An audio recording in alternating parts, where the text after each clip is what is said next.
আসসালামু আলাইকুম। আজকে আমি আটা দিয়ে ভীষণ মজার মুখরোচক নাস্তা বানিয়ে দেখাবো। খুবই মজার এই নাস্তা সকাল বিকালে চায়ের সাথে খাওয়া যাবে। প্রথমে একটা বোলের মধ্যে ১ কাপ আটা, স্বাদমতো লবণ, চিনি ১ টেবিল চামচ, ইস্ট 1/2 টেবিল চামচ, গুঁড়া দুধ ১ টেবিল চামচ, ঘি 1/2 টেবিল চামচ দিয়ে আমি ভালো করে মিক্স করে তারপরে হালকা কুসুম লিকুইড দুধ দিয়ে ভালো করে মাখিয়ে নেব। ৫-৭ মিনিট ধরে মথে নিয়েছি। উপরে তেল লাগিয়ে আমি রেস্টে রেখে দিব আধা ঘন্টা পর ফিরে আসলাম।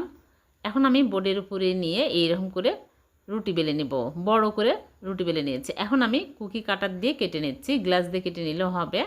সবগুলো কেটে তারপরে এগুলো আমি তেলে ভেজে নেব। আগে থেকে চুলা প্যানে তেল দিয়ে তেল হালকা গরম করে নিয়েছি। এখন দিয়ে দিচ্ছি। ২ বারে ভাজবো। দিয়ে উল্টে পাল্টে একটু সময় নিয়ে ভালো করে ভেজে নেবেন। দেখবেন একদম বলের মতো ফুলে যাচ্ছে।